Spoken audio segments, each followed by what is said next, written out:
Classic Audiobooks Library presents Boule de Suif, written by Guy de Maupassant, narrated by Lisette de Fleur. Where in the world are you listening from? Please drop your country or city in the comments below. I love seeing how far these stories go. Let's begin. For several days in succession, fragments of a defeated army had passed through the town. They were mere disorganized bands, not disciplined forces. The men wore long, dirty beards and tattered uniforms. They advanced in listless fashion, without a flag, without a leader.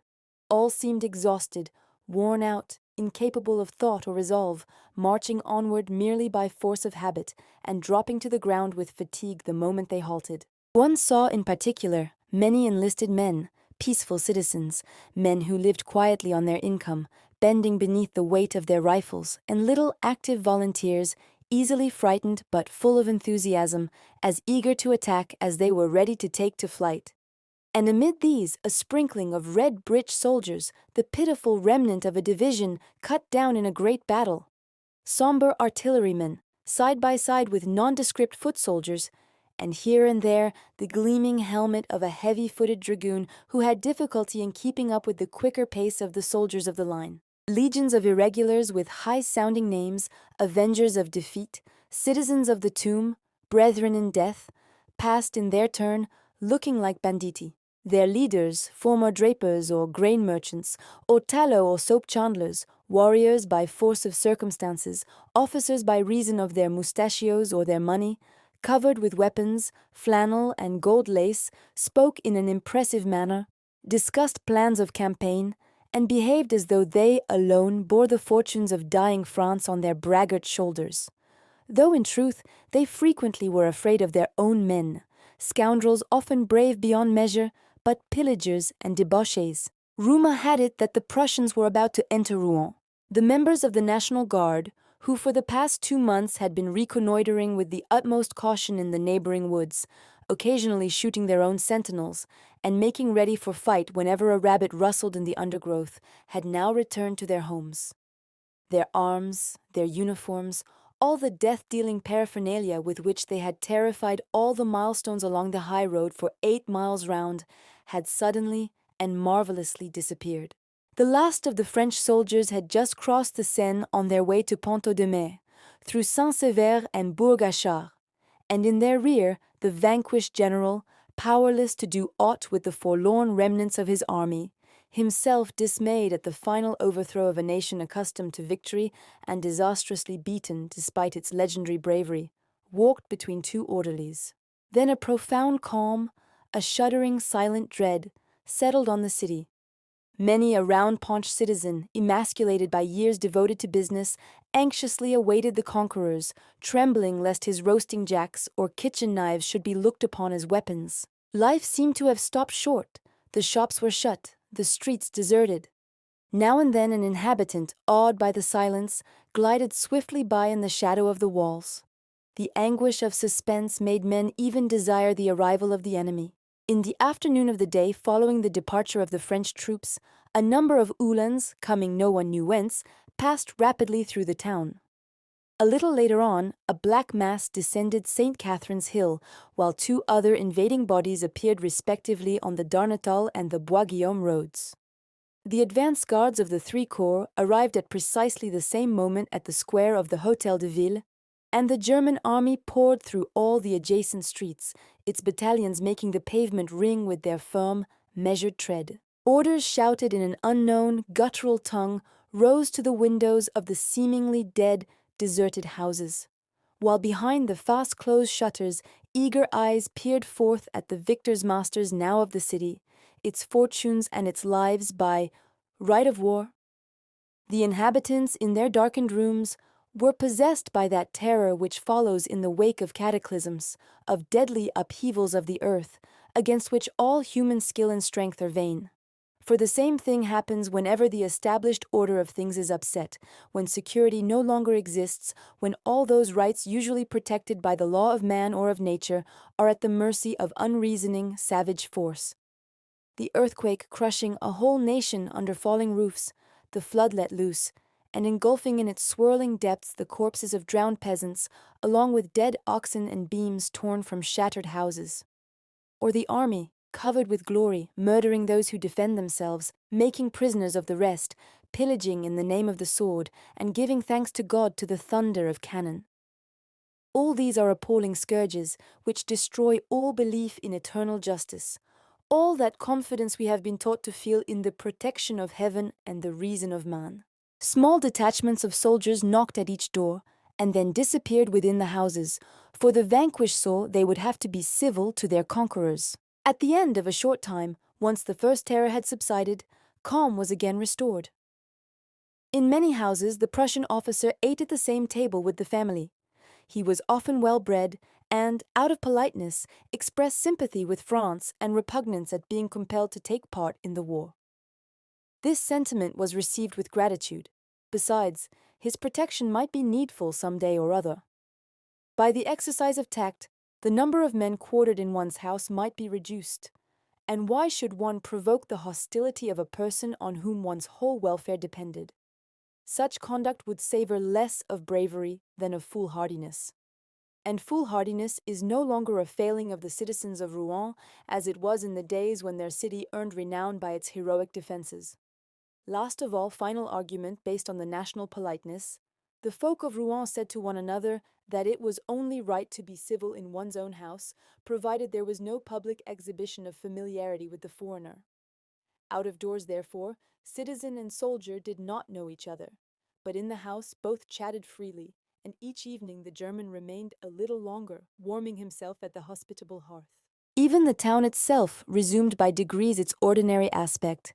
The French seldom walked abroad, but the streets swarmed with Prussian soldiers. Moreover, the officers of the Blue Hussars, who arrogantly dragged their instruments of death along the pavements, seemed to hold the simple townsmen in but little more contempt than did the French cavalry officers who had drunk at the same cafes the year before. But there was something in the air, a something strange and subtle, an intolerable foreign atmosphere like a penetrating odor, the odor of invasion. It permeated dwellings and places of public resort, changed the taste of food, made one imagine oneself in far distant lands amid dangerous barbaric tribes. The conquerors exacted money, much money. The inhabitants paid what was asked, they were rich.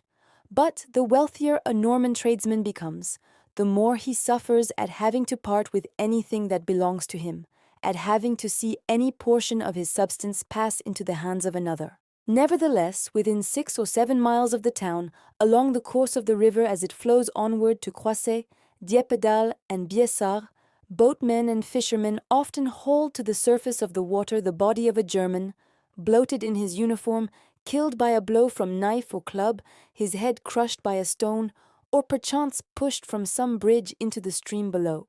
The mud of the riverbed swallowed up these obscure acts of vengeance, savage yet legitimate, these unrecorded deeds of bravery, these silent attacks fraught with greater danger than battles fought in broad day, and surrounded, moreover, with no halo of romance. For hatred of the foreigner ever arms a few intrepid souls, ready to die for an idea. At last, as the invaders, though subjecting the town to the strictest discipline, had not committed any of the deeds of horror with which they had been credited while on their triumphal march, the people grew bolder, and the necessities of business again animated the breasts of the local merchants. Some of these had important commercial interests at Havre, occupied at present by the French army, and wished to attempt to reach that port by overland route to Dieppe, taking the boat from there. Through the influence of the German officers whose acquaintance they had made, they obtained a permit to leave town from the general in command. A large 4-horse coach having therefore been engaged for the journey, and 10 passengers having given in their names to the proprietor, they decided to start on a certain Tuesday morning before daybreak to avoid attracting a crowd. The ground had been frozen hard for some time past, and about 3 o'clock on Monday afternoon, large black clouds from the north shed their burden of snow uninterruptedly all through that evening and night. At 4:30 in the morning, the travellers met in the courtyard of the Hôtel de Normandie, where they were to take their seats in the coach. They were still half asleep and shivering with cold under their wraps. They could see one another but indistinctly in the darkness, and the mountain of heavy winter wraps in which each was swathed made them look like a gathering of obese priests in their long cassocks. But 2 men recognized each other, a third accosted them, and the three began to talk. "I am bringing my wife," said one. "So am I." "And I too." The first speaker added, "We shall not return to Rouen, and if the Prussians approach Havre, we will cross to England." All three, it turned out, had made the same plans, being of similar disposition and temperament. Still the horses were not harnessed. A small lantern carried by a stable boy emerged now and then from one dark doorway to disappear immediately in another. The stamping of horses' hoofs, deadened by the dung and straw of the stable, was heard from time to time, and from inside the building issued a man's voice, talking to the animals and swearing at them. A faint tinkle of bells showed that the harness was being got ready. This tinkle soon developed into a continuous jingling, louder or softer, according to the movements of the horse, sometimes stopping altogether, then breaking out in a sudden peal accompanied by a pawing of the ground by an iron-shod hoof. The door suddenly closed. All noise ceased. The frozen townsmen were silent. They remained motionless, stiff with cold. A thick curtain of glistening white flakes fell ceaselessly to the ground. It obliterated all outlines, enveloped all objects in an icy mantle of foam. Nothing was to be heard throughout the length and breadth of the silent, winter-bound city save the vague, nameless rustle of falling snow, a sensation rather than a sound, the gentle mingling of light atoms which seemed to fill all space, to cover the whole world. The man reappeared with his lantern, leading by a rope a melancholy-looking horse, evidently being led out against his inclination. The hostler placed him beside the pole, fastened the traces, and spent some time in walking round him to make sure that the harness was all right, for he could use only one hand, the other being engaged in holding the lantern. As he was about to fetch the second horse, he noticed the motionless group of travelers, already white with snow, and said to them, "Why don't you get inside the coach? You'd be under shelter at least." This did not seem to have occurred to them, and they at once took his advice. The three men seated their wives at the far end of the coach, then got in themselves. Lastly, the other vague snow-shrouded forms clambered to the remaining places without a word. The floor was covered with straw, into which the feet sank. The ladies at the far end, having brought with them little copper foot-warmers heated by means of a kind of chemical fuel, proceeded to light these, and spent some time in expatiating in low tones on their advantages, saying over and over again things which they had all known for a long time. At last, 6 horses instead of 4, having been harnessed to the diligence, on account of the heavy roads, a voice outside asked, "Is everyone there?" To which a voice from the interior replied, "Yes," and they set out. The vehicle moved slowly, slowly, at a snail's pace. The wheels sank into the snow. The entire body of the coach creaked and groaned. The horses slipped, puffed, steamed, and the coachman's long whip cracked incessantly, flying hither and thither, coiling up, then flinging out its length like a slender serpent, as it lashed some rounded flank, which instantly grew tense as it strained in further effort. But the day grew apace. Those light flakes which one traveler, a native of Rouen, had compared to a rain of cotton fell no longer. A murky light filtered through dark, heavy clouds, which made the country more dazzlingly white by contrast, a whiteness broken sometimes by a row of tall trees spangled with hoarfrost, or by a cottage roof hooded in snow.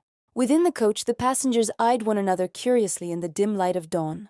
Right at the back, in the best seats of all, Monsieur and Madame Loiseau, wholesale wine merchants of the Rue Grand Pont, slumbered opposite each other. Formerly clerk to a merchant who had failed in business, Loiseau had bought his master's interest and made a fortune for himself. He sold very bad wine at a very low price to the retail dealers in the country, and had the reputation, among his friends and acquaintances, of being a shrewd rascal, a true Norman, full of quips and wiles. So well established was his character as a cheat that in the mouths of the citizens of Rouen, the very name of Loiseau became a byword for sharp practice. Above and beyond this, Loiseau was noted for his practical jokes of every description, his tricks, good or ill-natured, and no one could mention his name without adding at once, "He's an extraordinary man, Loiseau." He was undersized and pot-bellied, had a florid face with greyish whiskers. His wife, tall, strong, determined, with a loud voice and decided manner, represented the spirit of order and arithmetic in the business house which Loiseau enlivened by his jovial activity. Beside them, dignified in bearing, belonging to a superior caste, sat Monsieur Carl Lamadon, a man of considerable importance, a king in the cotton trade, proprietor of 3 spinning mills, officer of the Legion of Honor, and member of the General Council. During the whole time the empire was in the ascendancy, he remained the chief of the well-disposed opposition, merely in order to command a higher value for his devotion when he should rally to the cause which he meanwhile opposed with courteous weapons, to use his own expression. Madame Carlamadon, much younger than her husband, was the consolation of all the officers of good family quartered at Rouen. Pretty, slender, graceful, she sat opposite her husband, curled up in her furs and gazing mournfully at the sorry interior of the coach. Her neighbors, the Comte and Comtesse Hubert de Breville, bore one of the noblest and most ancient names in Normandy. The Count, a nobleman advanced in years and of aristocratic bearing, strove to enhance by every artifice of the toilet his natural resemblance to King Henry IV, who, according to a legend of which the family were inordinately proud, had been the favored lover of a de Breville lady and father of her child, the frail one's husband having, in recognition of this fact, been made a count and governor of a province. A colleague of Monsieur Carl Lamadon in the General Council, Count Hubert represented the Orleanist party in his department. The story of his marriage with the daughter of a small ship owner at Nantes had always remained more or less of a mystery, but as the Countess had an air of unmistakable breeding, entertained faultlessly, and was even supposed to have been loved by a son of Louis Philippe, the nobility vied with one another in doing her honor, and her drawing-room remained the most select in the whole countryside, the only one which retained the old spirit of gallantry, and to which access was not easy. The fortune of the Brevilles, all in real estate, amounted, it was said, to 500,000 francs a year. These 6 people occupied the farther end of the coach, and represented society, with an income, the strong, established society of good people with religion and principle. It happened by chance that all the women were seated on the same side, and the Countess had, moreover, as neighbors 2 nuns, who spent the time in fingering their long rosaries and murmuring paternosters and aves. One of them was old, and so deeply pitted with smallpox that she looked for all the world as if she had received a charge of shot full in the face. The other, of sickly appearance, had a pretty but wasted countenance, and a narrow, consumptive chest, sapped by that devouring faith which is the making of martyrs and visionaries. A man and woman sitting opposite the 2 nuns attracted all eyes. The man, a well-known character, was Cornudet, the Democrat, the terror of all respectable people. For the past 20 years his big red beard had been on terms of intimate acquaintance with the tankards of all the Republican cafes. With the help of his comrades and brethren, he had dissipated a respectable fortune left him by his father, an old established confectioner, and he now impatiently awaited the Republic, that he might at last be rewarded with the post he had earned by his revolutionary orgies. On the 4th of September, possibly as the result of a practical joke, he was led to believe that he had been appointed prefect, but when he attempted to take up the duties of the position, the clerks in charge of the office refused to recognize his authority, and he was compelled in consequence to retire. A good sort of fellow in other respects, inoffensive and obliging, he had thrown himself zealously into the work of making an organized defense of the town. He had had pits dug in the level country, young forest trees felled, and traps set on all the roads. Then, at the approach of the enemy, thoroughly satisfied with his preparations, he had hastily returned to the town. He thought he might now do more good at Havre, where new entrenchments would soon be necessary. The woman, who belonged to the courtesan class, was celebrated for an embonpoint unusual for her age, which had earned for her the sobriquet of Boule de Suif, tallow ball. Short and round, fat as a pig, with puffy fingers constricted at the joints, looking like rows of short sausages. With a shiny, tightly stretched skin and an enormous bust filling out the bodice of her dress, she was yet attractive and much sought after, owing to her fresh and pleasing appearance. Her face was like a crimson apple, a peony bud just bursting into bloom. She had two magnificent dark eyes, fringed with thick, heavy lashes, which cast a shadow into their depths. Her mouth was small, ripe, kissable, and was furnished with the tiniest of white teeth. As soon as she was recognized, the respectable matrons of the party began to whisper among themselves, and the words hussy and public scandal were uttered so loudly that Boule de Suif raised her head. She forthwith cast such a challenging, bold look at her neighbors that a sudden silence fell on the company, and all lowered their eyes, with the exception of Loiseau, who watched her with evident interest. But conversation was soon resumed among the three ladies, whom the presence of this girl had suddenly drawn together in the bonds of friendship, one might almost say in those of intimacy. They decided that they ought to combine, as it were, in their dignity, as wives in face of this shameless hussy. For legitimized love always despises its easygoing brother. The three men, also, brought together by a certain conservative instinct, awakened by the presence of Cornudet, spoke of money matters in a tone expressive of contempt for the poor. Count Hubert related the losses he had sustained at the hands of the Prussians, spoke of the cattle which had been stolen from him, the crops which had been ruined, with the easy manner of a nobleman who was also a tenfold millionaire, and whom such reverses would scarcely inconvenience for a single year.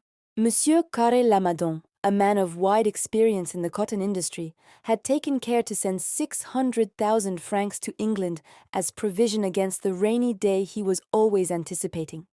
As for Loiseau, he had managed to sell to the French Commissariat Department all the wines he had in stock, so that the state now owed him a considerable sum, which he hoped to receive at Havre. And all three eyed one another in friendly, well-disposed fashion. Although of varying social status, they were united in the brotherhood of money, in that vast Freemasonry made up of those who possess, who can jingle gold wherever they choose, to put their hands into their breeches pockets. The coach went along so slowly that at 10 o'clock in the morning it had not covered 12 miles. 3 times the men of the party got out and climbed the hills on foot. The passengers were becoming uneasy, for they had counted on lunching at Totes, and it seemed now as if they would hardly arrive there before nightfall. Everyone was eagerly looking out for an inn by the roadside, when suddenly the coach foundered in a snowdrift, and it took 2 hours to extricate it. As appetites increased, their spirits fell. No inn, no wine shop could be discovered, the approach of the Prussians and the transit of the starving French troops having frightened away all business. The men sought food in the farmhouses beside the road, but could not find so much as a crust of bread, for the suspicious peasant invariably hid his stores for fear of being pillaged by the soldiers, who, being entirely without food, would take violent possession of everything they found. About 1 o'clock, Loiseau announced that he positively had a big hollow in his stomach. They had all been suffering in the same way for some time, and the increasing gnawings of hunger had put an end to all conversation. Now and then someone yawned, another followed his example, and each in turn, according to his character, breeding, and social position, yawned either quietly or noisily, placing his hand before the gaping void whence issued breath condensed into vapor. Several times Boule de Suif stooped, as if searching for something under her petticoats. She would hesitate a moment, look at her neighbors, and then quietly sit upright again. All faces were pale and drawn. Loiseau declared he would give 1,000 francs for a knuckle of ham. His wife made an involuntary and quickly checked gesture of protest. It always hurt her to hear of money being squandered, and she could not even understand jokes on such a subject. "As a matter of fact, I don't feel well," said the Count. "Why did I not think of bringing provisions?" Each one reproached himself in similar fashion. Cornudet, however, had a bottle of rum, which he offered to his neighbors. They all coldly refused except Loiseau, who took a sip and returned the bottle with thanks, saying, "That's good stuff, it warms one up and cheats the appetite." The alcohol put him in good humor, and he proposed they should do as the sailors did in the song, eat the fattest of the passengers. This indirect allusion to Boule de Suif shocked the respectable members of the party. No one replied, only Cornudet smiled. The two good sisters had ceased to mumble their rosary, and with hands enfolded in their wide sleeves, sat motionless, their eyes steadfastly cast down, doubtless offering up as a sacrifice to heaven the suffering it had sent them. At last, at 3 o'clock, as they were in the midst of an apparently limitless plain, with not a single village in sight, Boule de Suif stooped quickly, and drew from underneath the seat a large basket covered with a white napkin. From this she extracted first of all a small earthenware plate and a silver drinking cup, then an enormous dish containing 2 whole chickens cut into joints and embedded in jelly. The basket was seen to contain other good things, pies, fruit, dainties of all sorts. Provisions, in fine, for a 3 days' journey, rendering their owner independent of wayside inns. The necks of 4 bottles protruded from among the food. She took a chicken wing and began to eat it daintily, together with one of those rolls called in Normandy regents. All looks were directed toward her. An odor of food filled the air, causing nostrils to dilate, mouths to water, and jaws to contract painfully. The scorn of the ladies for this disreputable female grew positively ferocious. They would have liked to kill her, or throw her and her drinking cup, her basket, and her provisions out of the coach into the snow of the road below. But Loiseau's gaze was fixed greedily on the dish of chicken. He said, "Well, well, this lady had more forethought than the rest of us. Some people think of everything." She looked up at him. "Would you like some, sir? It is hard to go on fasting all day." He bowed. "Upon my soul, I can't refuse. I cannot hold out another minute. All is fair in wartime, is it not, madame?" And casting a glance on those around, he added, "At times like this, it is very pleasant to meet with obliging people." He spread a newspaper over his knees to avoid soiling his trousers, and with a pocket knife he always carried, helped himself to a chicken leg coated with jelly, which he thereupon proceeded to devour. Then Boule de Suif, in low, humble tones, invited the nuns to partake of her repast. They both accepted the offer unhesitatingly, and after a few stammered words of thanks began to eat quickly, without raising their eyes. Neither did Cornudet refuse his neighbor's offer, and in combination with the nuns, a sort of table was formed by opening out the newspaper over the 4 pairs of knees. Mouths kept opening and shutting, ferociously masticating and devouring the food. Loiseau, in his corner, was hard at work, and in low tones urged his wife to follow his example. She held out for a long time, but overstrained nature gave way at last. Her husband, assuming his politest manner, asked their charming companion if he might be allowed to offer Madame Loiseau a small helping. "Why, certainly, sir," she replied with an amiable smile, holding out the dish. When the first bottle of claret was opened, some embarrassment was caused by the fact that there was only 1 drinking cup, but this was passed from one to another, after being wiped. Cornudet alone, doubtless in a spirit of gallantry, raised to his own lips that part of the rim which was still moist from those of his fair neighbor. Then, surrounded by people who were eating, and well-nigh suffocated by the odor of food, the Comte and Comtesse de Breville and Monsieur and Madame Carlamadon endured that hateful form of torture which has perpetuated the name of Tantalus. All at once the manufacturer's young wife heaved a sigh which made everyone turn and look at her. She was white as the snow without. Her eyes closed, her head fell forward. She had fainted. Her husband, beside himself, implored the help of his neighbors. No one seemed to know what to do until the elder of the 2 nuns, raising the patient's head, placed Boule de Suif's drinking cup to her lips and made her swallow a few drops of wine. The pretty invalid moved, opened her eyes, smiled, and declared in a feeble voice that she was all right again. But, to prevent a recurrence of the catastrophe, the nun made her drink a cupful of claret, adding, "It's just hunger. That's what is wrong with you." Then Boule de Suif, blushing and embarrassed, stammered, looking at the 4 passengers who were still fasting, "Mon Dieu, if I might offer these ladies and gentlemen—" She stopped short, fearing a snub. But Loiseau continued, "Hang it all! In such a case as this, we are all brothers and sisters, and ought to assist each other. Come, come, ladies, don't stand on ceremony, for goodness' sake. Do we even know whether we shall find a house in which to pass the night? At our present rate of going, we shan't be at Totes till midday tomorrow."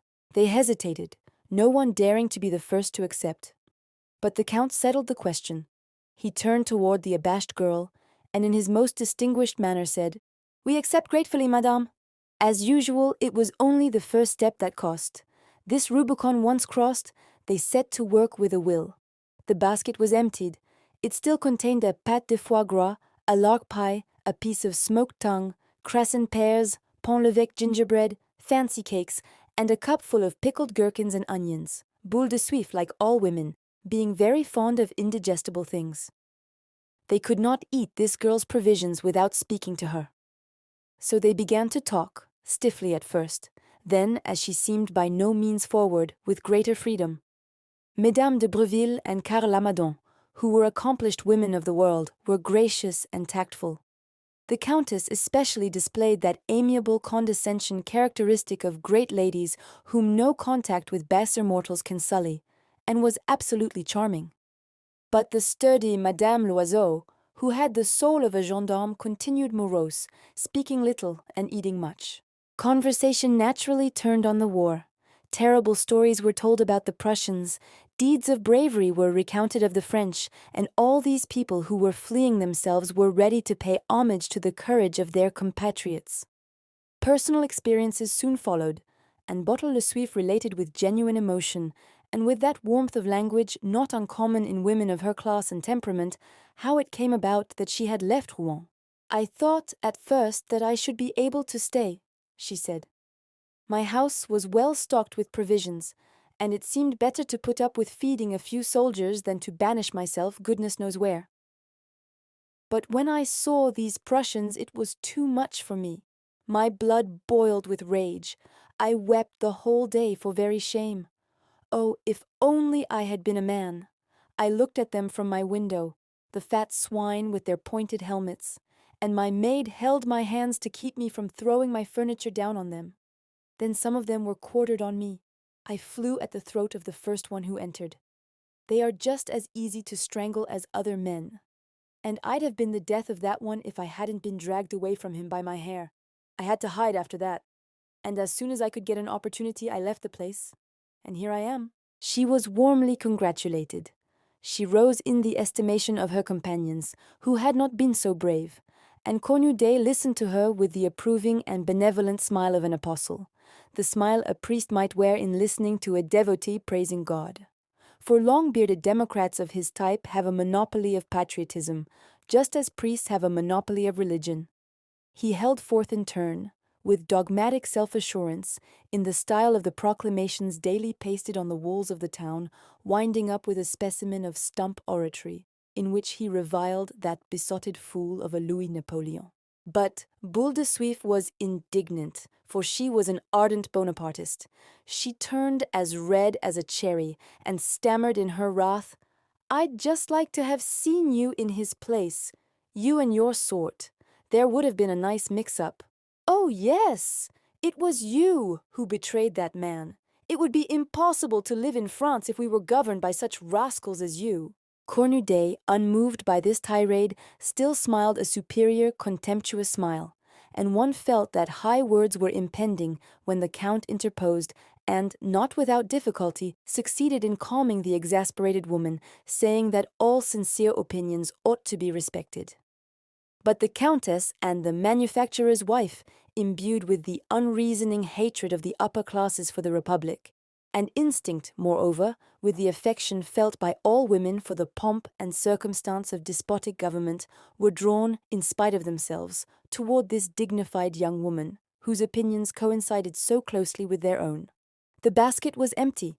The 10 people had finished its contents without difficulty, amid general regret that it did not hold more. Conversation went on a little longer, though it flagged somewhat after the passengers had finished eating. Night fell, the darkness grew deeper and deeper, and the cold made Boule de Suif shiver, in spite of her plumpness. So Madame de Breville offered her her foot-warmer, the fuel of which had been several times renewed since the morning, and she accepted the offer at once, for her feet were icy cold. Mesdames Carré-Lamadon and Loiseau gave theirs to the nuns. The driver lighted his lanterns.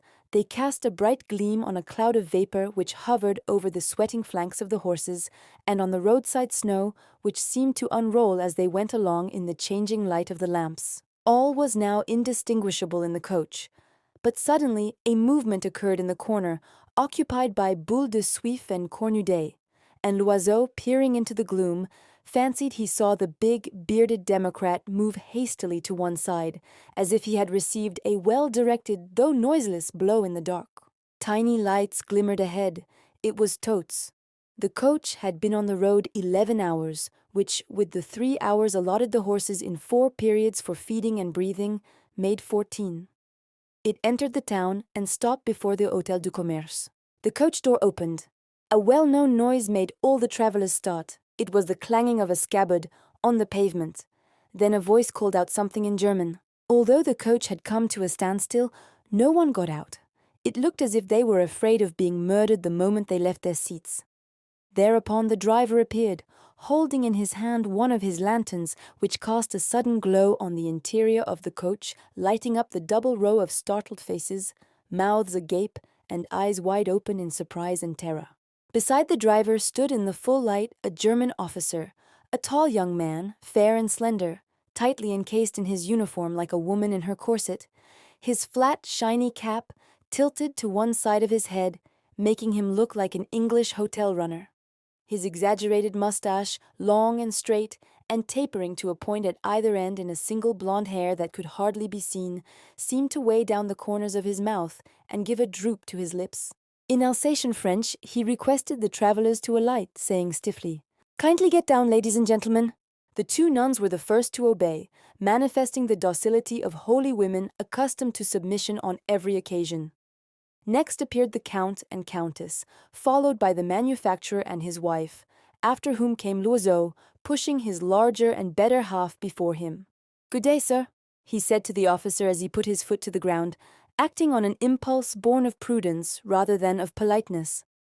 The other, insolent like all in authority, merely stared without replying. Boule de Suif and Cornudet, though near the door, were the last to alight, grave and dignified before the enemy. The stout girl tried to control herself and appear calm. The Democrat stroked his long russet beard with a somewhat trembling hand. Both strove to maintain their dignity, knowing well that at such a time each individual is always looked upon as more or less typical of his nation, and also, resenting the complacent attitude of their companions, Boule de Suif tried to wear a bolder front than her neighbours, the virtuous women, while he, feeling that it was incumbent on him to set a good example, kept up the attitude of resistance which he had first assumed when he undertook to mine the high roads round Rouen. They entered the spacious kitchen of the inn, and the German, having demanded the passports signed by the general in command, in which were mentioned the name, description, and profession of each traveller, inspected them all minutely, comparing their appearance with the written particulars. Then he said brusquely, "All right," and turned on his heel. They breathed freely. All were still hungry, so supper was ordered. Half an hour was required for its preparation, and while 2 servants were apparently engaged in getting it ready, the travellers went to look at their rooms. These all opened off a long corridor, at the end of which was a glazed door with a number on it. They were just about to take their seats at table when the innkeeper appeared in person. He was a former horse dealer, a large asthmatic individual, always wheezing, coughing, and clearing his throat. Follenvie was his patronymic. He called, "Mademoiselle Elisabeth Rousset?" Boule de Suif started and turned round. "That is my name." "Mademoiselle, the Prussian officer wishes to speak to you immediately." "To me?" "Yes, if you are Mademoiselle Elisabeth Rousset." She hesitated, reflected a moment, and then declared roundly, "That may be, but I'm not going." They moved restlessly around her. Everyone wondered and speculated as to the cause of this order. The Count approached. "You are wrong, madame, for your refusal may bring trouble not only on yourself but also on all your companions. It never pays to resist those in authority. Your compliance with this request cannot possibly be fraught with any danger. It has probably been made because some formality or other was forgotten." All added their voices to that of the Count. Boule de Suif was begged, urged, lectured, and at last convinced. Everyone was afraid of the complications which might result from headstrong action on her part. She said finally, "I am doing it for your sakes, remember that." The Countess took her hand. "And we are grateful to you." She left the room. All waited for her return before commencing the meal. Each was distressed that he or she had not been sent for rather than this impulsive, quick-tempered girl, and each mentally rehearsed platitudes in case of being summoned also. But at the end of 10 minutes she reappeared, breathing hard, crimson with indignation. "Oh, the scoundrel," she stammered. All were anxious to know what had happened, but she declined to enlighten them, and when the Count pressed the point, she silenced him with much dignity, saying, "No, the matter has nothing to do with you, and I cannot speak of it." Then they took their places round a high soup tureen, from which issued an odor of cabbage. In spite of this coincidence, the supper was cheerful. The cider was good. The Loiseaus and the nuns drank it from motives of economy. The others ordered wine. Cornudet demanded beer. He had his own fashion of uncorking the bottle and making the beer foam, gazing at it as he inclined his glass and then raised it to a position between the lamp and his eye that he might judge of its color. When he drank, his great beard, which matched the color of his favorite beverage, seemed to tremble with affection. His eyes positively squinted in the endeavor not to lose sight of the beloved glass, and he looked for all the world as if he were fulfilling the only function for which he was born. He seemed to have established in his mind an affinity between the two great passions of his life, pale ale and revolution, and assuredly he could not taste the one without dreaming of the other. Monsieur and Madame Follenvie dined at the end of the table. The man, wheezing like a broken-down locomotive, was too short-winded to talk when he was eating. But the wife was not silent a moment. She told how the Prussians had impressed her on their arrival, what they did, what they said, execrating them in the first place because they cost her money, and in the second because she had 2 sons in the army. She addressed herself principally to the Countess, flattered at the opportunity of talking to a lady of quality. Then she lowered her voice and began to broach delicate subjects. Her husband interrupted her from time to time, saying, "You would do well to hold your tongue, Madame Follenvie." But she took no notice of him and went on, "Yes, madame, these Germans do nothing but eat potatoes and pork, and then pork and potatoes, and don't imagine for a moment that they are clean. No, indeed. And if only you saw them drilling for hours, indeed for days together. They all collect in a field, then they do nothing but march backward and forward and wheel this way and that. If only they would cultivate the land, or remain at home and work on their high roads. Really, madame, these soldiers are of no earthly use. Poor people have to feed and keep them, only in order that they may learn how to kill. True, I am only an old woman with no education. But when I see them wearing themselves out, marching about from morning till night, I say to myself, when there are people who make discoveries that are of use to people, why should others take so much trouble to do harm? Really, now, isn't it a terrible thing to kill people, whether they are Prussians or English or Poles or French? If we revenge ourselves on anyone who injures us, we do wrong and are punished for it. But when our sons are shot down like partridges, that is all right, and decorations are given to the man who kills the most. No, indeed, I shall never be able to understand it. Cornudet raised his voice. Voila, war is a barbarous proceeding when we attack a peaceful neighbor, but it is a sacred duty when undertaken in defense of one's country. The old woman looked down. Yes, it's another matter when one acts in self-defense. But would it not be better to kill all the kings, seeing that they make war just to amuse themselves? Cornudet's eyes kindled. Bravo, citizens, he said. Monsieur Carré-Lamadon was reflecting profoundly. Although an ardent admirer of great generals, the peasant woman's sturdy common sense made him reflect on the wealth which might accrue to a country by the employment of so many idle hands now maintained at a great expense, of so much unproductive force, if they were employed in those great industrial enterprises, which it will take centuries to complete. But Loiseau, leaving his seat, went over to the innkeeper and began chatting in a low voice. The big man chuckled, coughed, sputtered. His enormous carcass shook with merriment at the pleasantries of the other, and he ended by buying 6 casks of claret from Loiseau to be delivered in spring, after the departure of the Prussians. The moment supper was over, everyone went to bed, worn out with fatigue.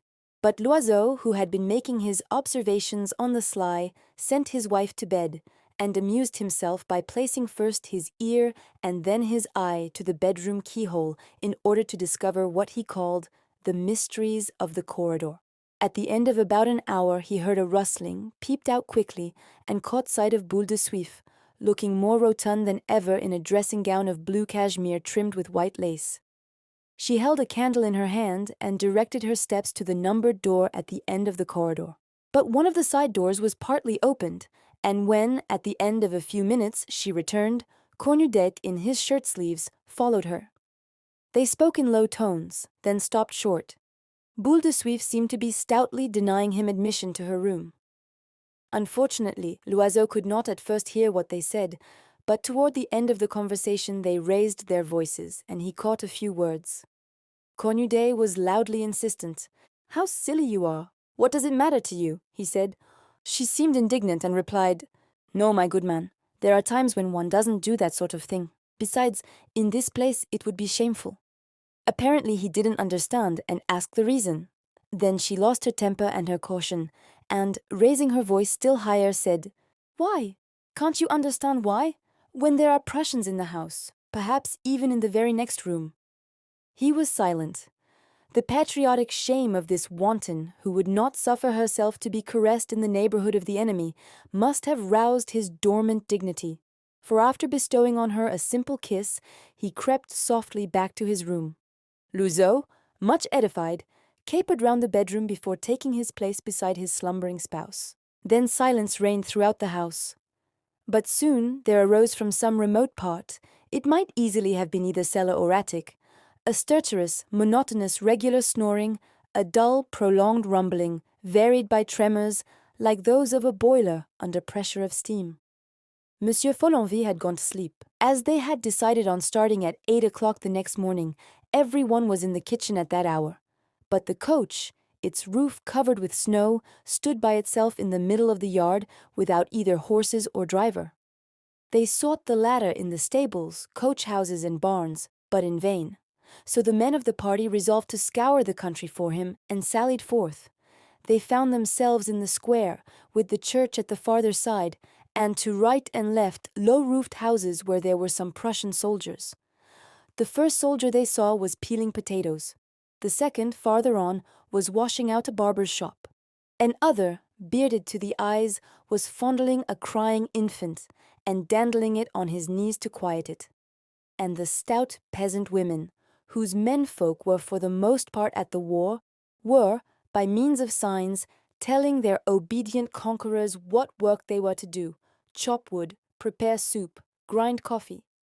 One of them even was doing the washing for his hostess, an infirm old grandmother. The Count, astonished at what he saw, questioned the beadle who was coming out of the presbytery.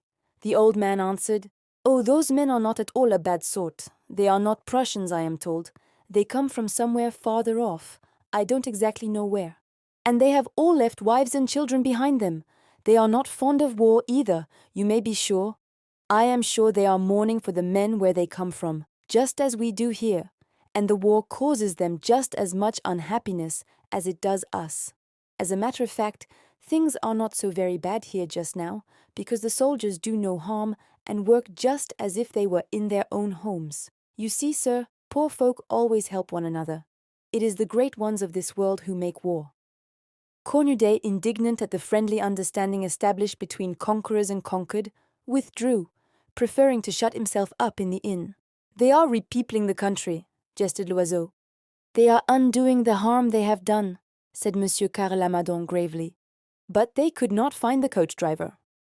At last he was discovered in the village café, fraternizing cordially with the officer's orderly. "Were you not told to harness the horses at 8 o'clock?" demanded the Count. "Oh yes, but I've had different orders since." "What orders?" "Not to harness at all." "Who gave you such orders?" "Why, the Prussian officer." "But why?" "I don't know. Go and ask him. I am forbidden to harness the horses, so I don't harness them. That's all." "Did he tell you so himself?" "No, sir. The innkeeper gave me the order from him." "When?" "Last evening, just as I was going to bed." The three men returned in a very uneasy frame of mind. They asked for Monsieur Follenvie, but the servant replied that on account of his asthma, he never got up before 10 o'clock. They were strictly forbidden to rouse him earlier, except in case of fire. They wished to see the officer, but that also was impossible, although he lodged in the inn. Monsieur Follenvie alone was authorized to interview him on civil matters. So they waited. The women returned to their rooms and occupied themselves with trivial matters. Cornudet settled down beside the tall kitchen fireplace before a blazing fire. He had a small table and a jug of beer placed beside him, and he smoked his pipe, a pipe which enjoyed among Democrats a consideration almost equal to his own, as though it had served its country in serving Cornudet. It was a fine meerschaum, admirably colored to a black, the shade of its owner's teeth, but sweet-smelling, gracefully curved, at home in its master's hand and completing his physiognomy. And Cornudet sat motionless, his eyes fixed now on the dancing flames, now on the froth which crowned his beer, and after each draught he passed his long, thin fingers with an air of satisfaction through his long, greasy hair, as he sucked the foam from his moustache. Loiseau, under pretense of stretching his legs, went out to see if he could sell wine to the country dealers. The Count and the manufacturer began to talk politics. They forecast the future of France. One believed in the Orléans dynasty, the other in an unknown savior, a hero who should rise up in the last extremity, a Du Guesclin, perhaps a Joan of Arc, or another Napoleon I. Ah, if only the Prince Imperial were not so young. Cornudet, listening to them, smiled like a man who holds the keys of destiny in his hands. His pipe perfumed the whole kitchen. As the clock struck 10, Monsieur Follenvie appeared. He was immediately surrounded and questioned, but could only repeat 3 or 4 times in succession, and without variation, the words, "The officer said to me just like this, 'Monsieur Follenvie, you will forbid them to harness up the coach for those travelers tomorrow. They are not to start without an order from me. You hear? That is sufficient.'" Then they asked to see the officer. The Count sent him his card, on which Monsieur Carlamadon also inscribed his name and titles. The Prussian sent word that the 2 men would be admitted to see him after his luncheon, that is to say, about 1 o'clock. The ladies reappeared, and they all ate a little, in spite of their anxiety. Boule de Suif appeared ill and very much worried. They were finishing their coffee when the orderly came to fetch the gentlemen. Loiseau joined the other 2, but when they tried to get Cornudet to accompany them, by way of adding greater solemnity to the occasion, he declared proudly that he would never have anything to do with the Germans, and, resuming his seat in the chimney corner, he called for another jug of beer. The 3 men went upstairs and were ushered into the best room in the inn, where the officer received them lolling at his ease in an armchair, his feet on the mantelpiece, smoking a long porcelain pipe, and enveloped in a gorgeous dressing gown, doubtless stolen from the deserted dwelling of some citizen destitute of taste in dress. He neither rose, greeted them, nor even glanced in their direction. He afforded a fine example of that insolence of bearing, which seems natural to the victorious soldier. After the lapse of a few moments, he said in his halting French, "What do you want?" "We wish to start on our journey," said the Count. "No. May I ask the reason of your refusal?" "Because I don't choose. I would respectfully call your attention, monsieur, to the fact that your general in command gave us a permit to proceed to Dieppe, and I do not think we have done anything to deserve this harshness at your hands." "I don't choose, that's all. You may go." They bowed and retired. The afternoon was wretched. They could not understand the caprice of this German, and the strangest ideas came into their heads. They all congregated in the kitchen and talked the subject to death, imagining all kinds of unlikely things. Perhaps they were to be kept as hostages, but for what reason? Or to be extradited as prisoners of war? Or possibly they were to be held for ransom. They were panic-stricken at this last supposition. The richest among them were the most alarmed, seeing themselves forced to empty bags of gold into the insolent soldiers' hands in order to buy back their lives. They racked their brains for plausible lies whereby they might conceal the fact that they were rich and pass themselves off as poor, very poor. Loiseau took off his watch chain and put it in his pocket. The approach of night increased their apprehension. The lamp was lighted, and as it wanted yet 2 hours to dinner, Madame Loiseau proposed a game of 31. It would distract their thoughts. The rest agreed, and Cornudet himself joined the party, first putting out his pipe for politeness' sake. The Count shuffled the cards, dealt, and Boule de Suif had 31 to start with. Soon the interest of the game assuaged the anxiety of the players.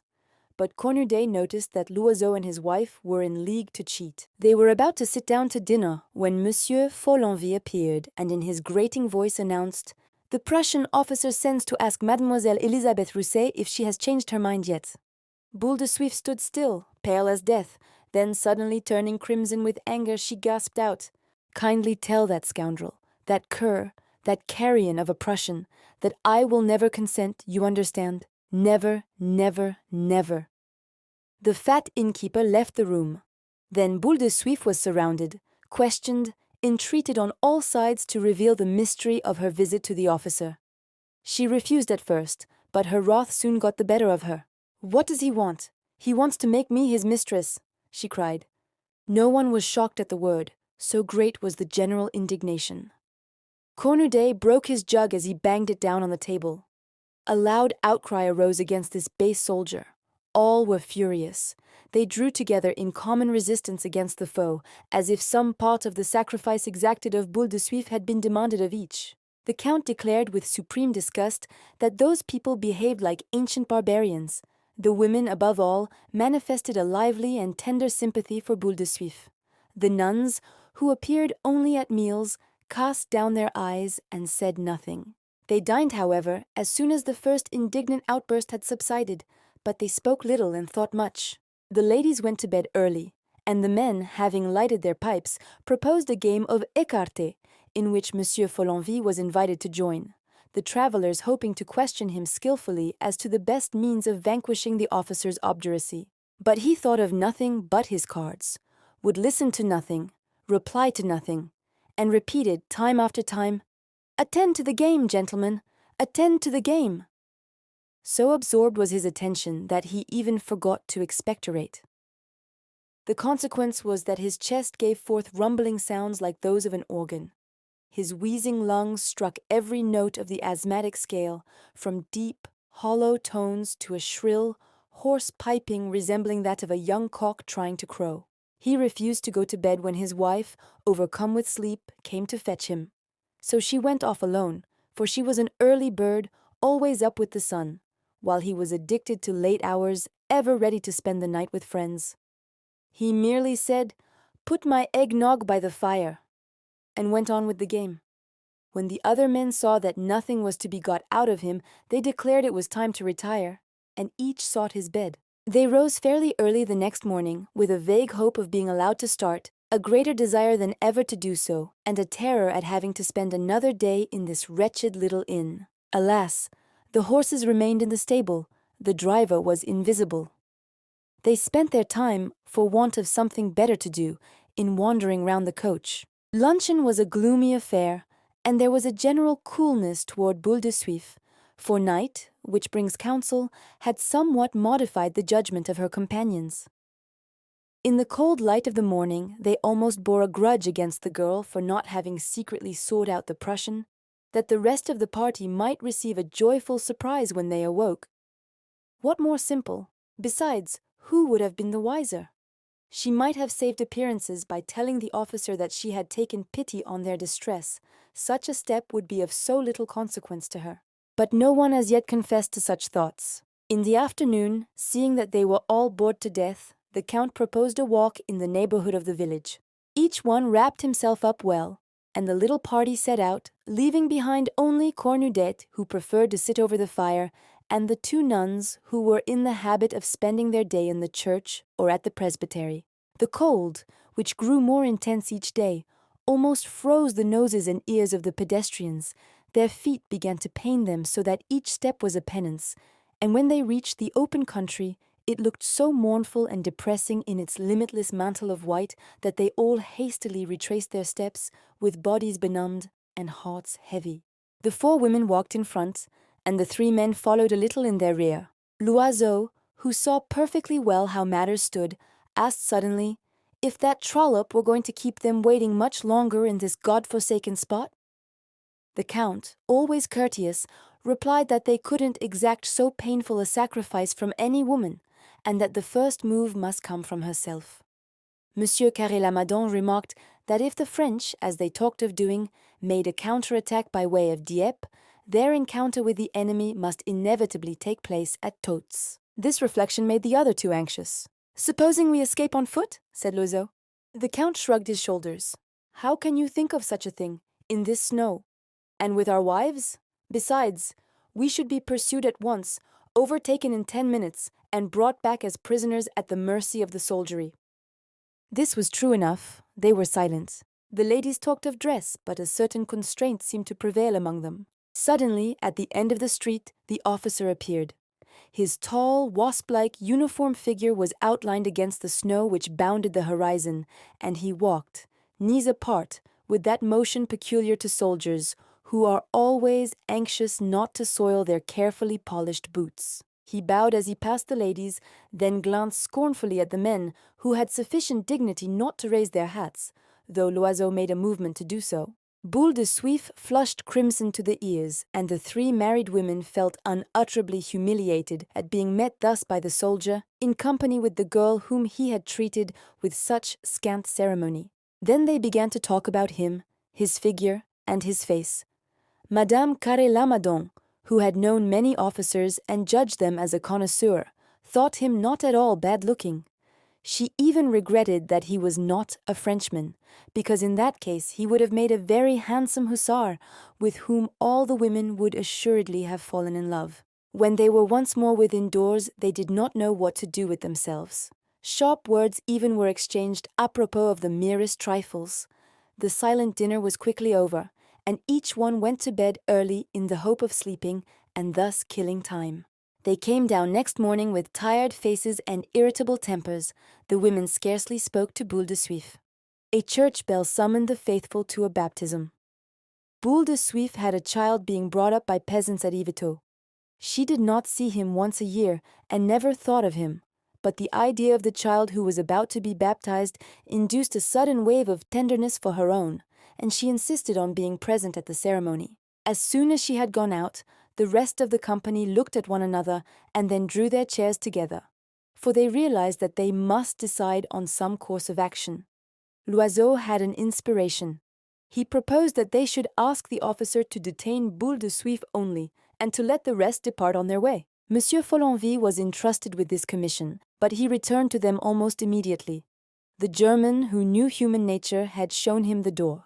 He intended to keep all the travelers until his condition had been complied with. Whereupon Madame Loiseau's vulgar temperament broke bounds. "We're not going to die of old age here," she cried. "Since it's that vixen's trade to behave so with men, I don't see that she has any right to refuse one more than another. I may as well tell you she took any lovers she could get at Rouen, even coachmen. Yes, indeed, madame, the coachman at the prefecture. I know it for a fact, for he buys his wine of us. And now that it is a question of getting us out of a difficulty, she puts on virtuous airs, the drab. For my part, I think this officer has behaved very well. Why, there were 3 others of us, any one of whom he would undoubtedly have preferred. But no, he contents himself with the girl who is common property. He respects married women.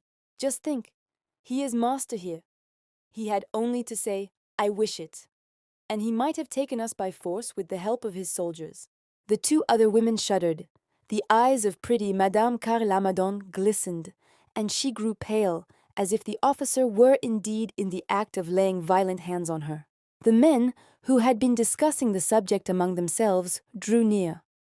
Loiseau, in a state of furious resentment, was for delivering up that miserable woman, bound hand and foot, into the enemy's power. But the Count, descended from 3 generations of ambassadors, and endowed, moreover, with the lineaments of a diplomat, was in favor of more tactful measures. "We must persuade her," he said. Then they laid their plans. The women drew together. They lowered their voices, and the discussion became general, each giving his or her opinion. But the conversation was not in the least coarse.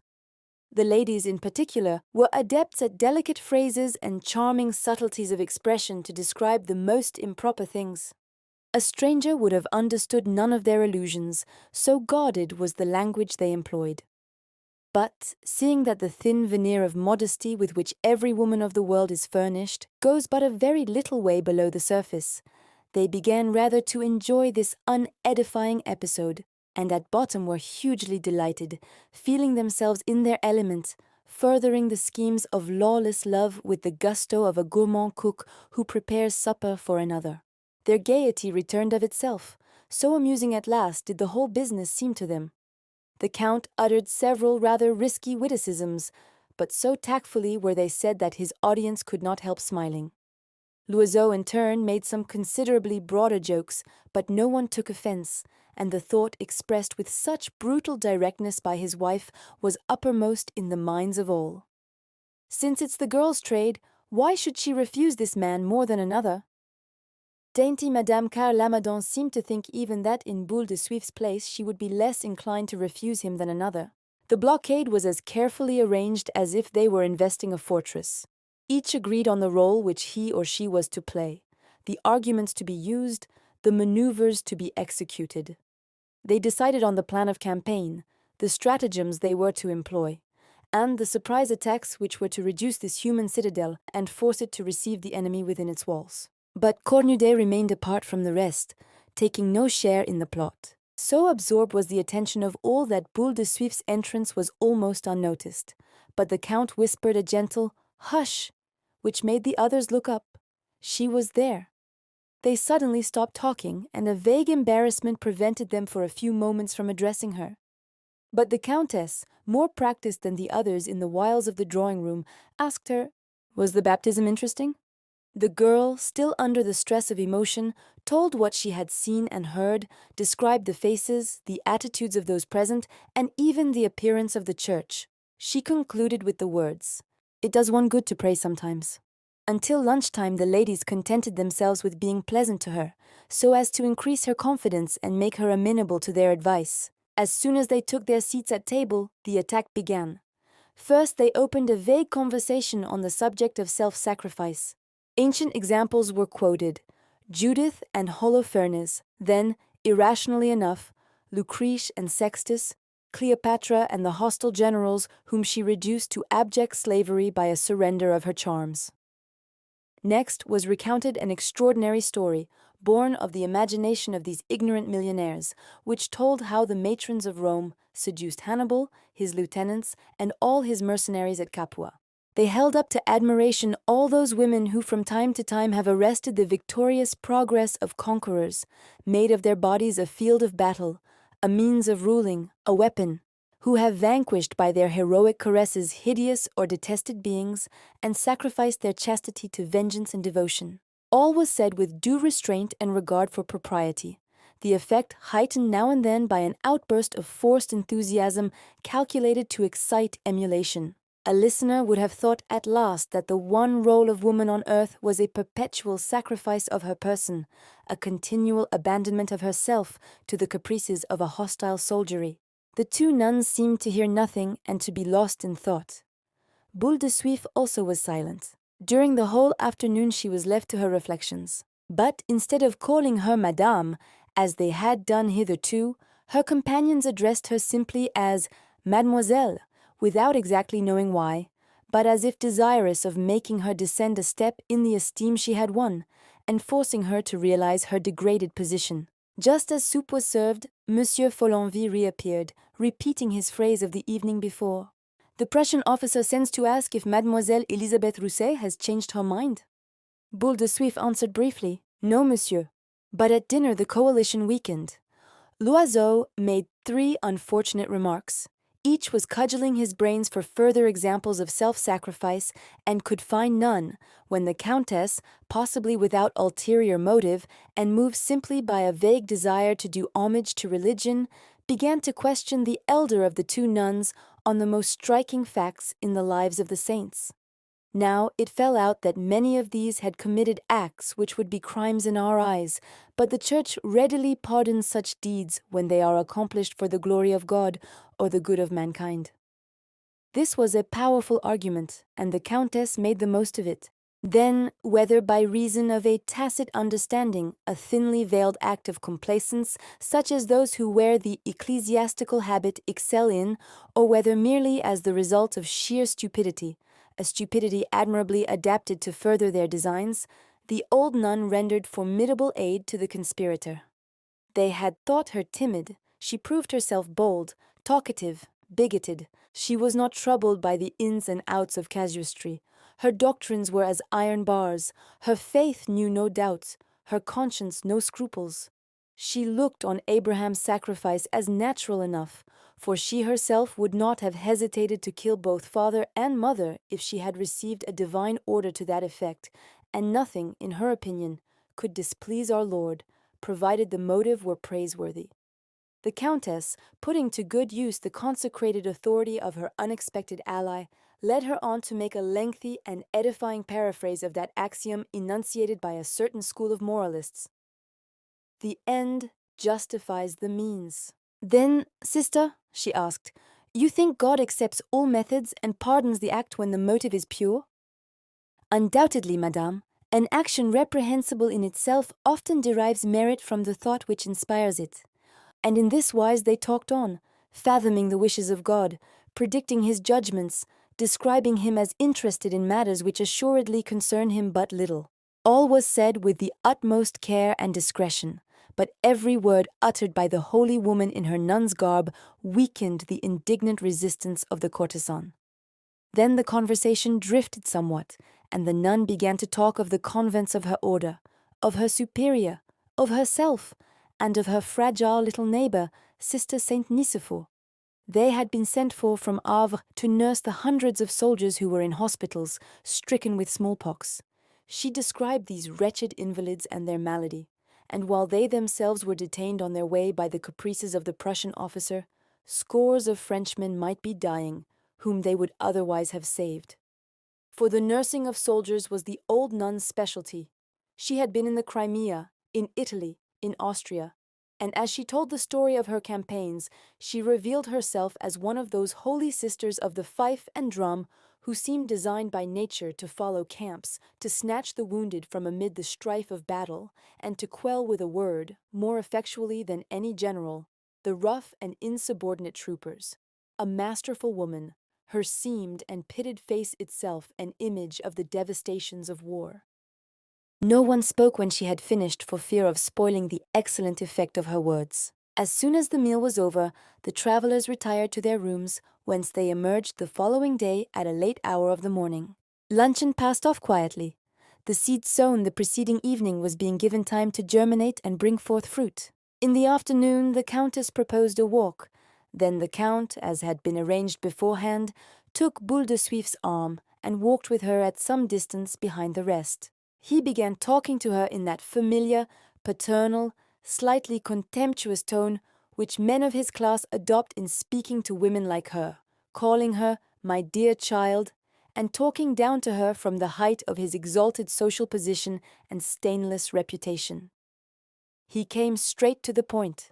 "So you prefer to leave us here, exposed like yourself to all the violence which would follow on a repulse of the Prussian troops, rather than consent to surrender yourself, as you have done so many times in your life?" The girl did not reply. He tried kindness, argument, sentiment.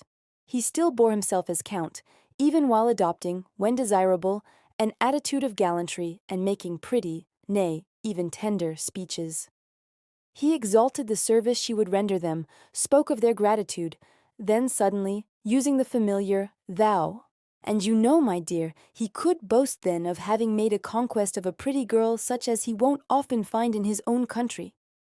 Boule de Suif did not answer and joined the rest of the party. As soon as they returned, she went to her room and was seen no more.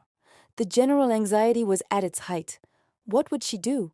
If she still resisted, how awkward for them all! The dinner hour struck. They waited for her in vain. At last Monsieur Follenvie entered, announcing that Mademoiselle Rousset was not well, and that they might sit down to table. They all pricked up their ears. The Count drew near the innkeeper and whispered, "Is it all right?" "Yes." Out of regard for propriety, he said nothing to his companions, but merely nodded slightly toward them. A great sigh of relief went up from all breasts. Every face was lighted up with joy. "By gad!" shouted Loiseau. "I'll stand champagne all round if there's any to be found in this place." And great was Madame Loiseau's dismay when the proprietor came back with 4 bottles in his hands. They had all suddenly become talkative and merry. A lively joy filled all hearts. The Count seemed to perceive for the first time that Madame Carré-Lamadon was charming. The manufacturer paid compliments to the Countess. The conversation was animated, sprightly, witty, and, although many of the jokes were in the worst possible taste, all the company were amused by them, and none offended, indignation being dependent, like other emotions, on surroundings. And the mental atmosphere had gradually become filled with gross imaginings and unclean thoughts. At dessert, even the women indulged in discreetly worded allusions. Their glances were full of meaning. They had drunk much. The Count, who even in his moments of relaxation preserved a dignified demeanor, hit on a much appreciated comparison of the condition of things with the termination of a winter spent in the icy solitude of the North Pole and the joy of shipwrecked mariners who at last perceive a southward track opening out before their eyes. Loiseau, fairly in his element, rose to his feet, holding aloft a glass of champagne. "I drink to our deliverance," he shouted. All stood up and greeted the toast with acclamation. Even the 2 good sisters yielded to the solicitations of the ladies, and consented to moisten their lips with the foaming wine, which they had never before tasted. They declared it was like effervescent lemonade, but with a pleasanter flavor. "It is a pity," said Loiseau, "that we have no piano. We might have had a quadrille." Cornudet had not spoken a word or made a movement. He seemed plunged in serious thought, and now and then tugged furiously at his great beard, as if trying to add still further to its length. At last, toward midnight, when they were about to separate, Loiseau, whose gait was far from steady, suddenly slapped him on the back, saying thickly, "You're not jolly tonight. Why are you so silent, old man?" Cornudet threw back his head, cast one swift and scornful glance over the assemblage, and answered, "I tell you all, you have done an infamous thing." He rose, reached the door, and repeating, "Infamous," disappeared. A chill fell on all. Loiseau himself looked foolish and disconcerted for a moment, but soon recovered his aplomb, and, writhing with laughter, exclaimed, "Really, you are all too green for anything." Pressed for an explanation, he related the mysteries of the corridor, whereat his listeners were hugely amused. The ladies could hardly contain their delight. The Count and Monsieur Carré-Lamadon laughed till they cried. They could scarcely believe their ears. "What? You are sure? He wanted—" "I tell you, I saw it with my own eyes." "And she refused?" "Because the Prussian was in the next room." "Surely you are mistaken?" "I swear I'm telling you the truth." The Count was choking with laughter. The manufacturer held his sides. Loiseau continued, "So you may well imagine he doesn't think this evening's business at all amusing." And all 3 began to laugh again, choking, coughing, almost ill with merriment. Then they separated. But Madame Loiseau, who was nothing if not spiteful, remarked to her husband as they were on the way to bed that stuck-up little minx of a Carré-Lamadon had laughed on the wrong side of her mouth all the evening. "You know," she said, "when women run after uniforms, it's all the same to them whether the men who wear them are French or Prussian. It's perfectly sickening." The next morning the snow showed dazzling white tinder, a clear winter sun. The coach, ready at last, waited before the door, while a flock of white pigeons, with pink eyes spotted in the centers with black, puffed out their white feathers and walked sedately between the legs of the 6 horses, picking at the steaming manure. The driver, wrapped in his sheepskin coat, was smoking a pipe on the box, and all the passengers, radiant with delight at their approaching departure, were putting up provisions for the remainder of the journey. They were waiting only for Boule de Suif. At last she appeared. She seemed rather shamefaced and embarrassed, and advanced with timid step toward her companions, who with one accord turned aside as if they had not seen her. The Count, with much dignity, took his wife by the arm and removed her from the unclean contact. The girl stood still, stupefied with astonishment. Then, plucking up courage, accosted the manufacturer's wife with a humble, "Good morning, madame," to which the other replied merely with a slight and insolent nod, accompanied by a look of outraged virtue. everyone suddenly appeared extremely busy, and kept as far from Boule de Suif as if tear skirts had been infected with some deadly disease. Then they hurried to the coach, followed by the despised courtesan, who, arriving last of all, silently took the place she had occupied during the first part of the journey. The rest seemed neither to see nor to know her, all save Madame Loiseau, who, glancing contemptuously in her direction, remarked half aloud to her husband, "What a mercy I am not sitting beside that creature." The lumbering vehicle started on its way, and the journey began afresh. At first no one spoke. Boule de Suif dared not even raise her eyes. She felt at once indignant with her neighbors and humiliated at having yielded to the Prussian into whose arms they had so hypocritically cast her. But the Countess, turning toward Madame Carré-Lamadon, soon broke the painful silence. "I think you know Madame de Trelles?" "Yes, she is a friend of mine." "Such a charming woman. Delightful, exceptionally talented, and an artist to the fingertips. She sings marvelously and draws to perfection." The manufacturer was chatting with the Count, and amid the clatter of the window panes, a word of their conversation was now and then distinguishable. Shares, maturity, premium, time limit. Loiseau, who had abstracted from the inn the time-worn pack of cards, thick with the grease of 5 years' contact with half-wiped-off tables, started a game of bézique with his wife. The good sisters, taking up simultaneously the long rosaries hanging from their waists, made the sign of the cross, and began to mutter in unison interminable prayers, their lips moving ever more and more swiftly, as if they sought which should outdistance the other in the race of orisons. From time to time they kissed a medal and crossed themselves anew, then resumed their rapid and unintelligible murmur. Cornudet sat still, lost in thought. The end of 3 hours, Loiseau gathered up the cards and remarked that he was hungry. His wife thereupon produced a parcel tied with string, from which she extracted a piece of cold veal. This she cut into neat, thin slices, and both began to eat. "We may as well do the same," said the Countess. The rest agreed, and she unpacked the provisions which had been prepared for herself, the Count, and the Carré-Lamadons. In one of those oval dishes, the lids of which are decorated with an earthenware hare, by way of showing that a game pie lies within, was a succulent delicacy consisting of the brown flesh of the game larded with streaks of bacon and flavored with other meats chopped fine. A solid wedge of Gruyère cheese, which had been wrapped in a newspaper, bore the imprint, "Items of News," on its rich, oily surface. The two good sisters brought to light a hunk of sausage smelling strongly of garlic, and Cornudet, plunging both hands at once into the capacious pockets of his loose overcoat, produced from one 4 hard-boiled eggs, and from the other a crust of bread. He removed the shells, threw them into the straw beneath his feet, and began to devour the eggs, letting morsels of the bright yellow yolk fall in his mighty beard, where they looked like stars. Boule de Suif, in the haste and confusion of her departure, had not thought of anything, and stifling with rage, she watched all these people placidly eating. At first, ill-suppressed wrath shook her whole person, and she opened her lips to shriek the truth at them, to overwhelm them with a volley of insults. But she could not utter a word, so choked was she with indignation. No one looked at her, no one thought of her. She felt herself swallowed up in the scorn of these virtuous creatures who had first sacrificed, then rejected her as a thing useless and unclean. Then she remembered her big basket full of the good things they had so greedily devoured, the 2 chickens coated in jelly, the pies, the pears, the 4 bottles of claret, and her fury broke forth like a cord that is overstrained, and she was on the verge of tears.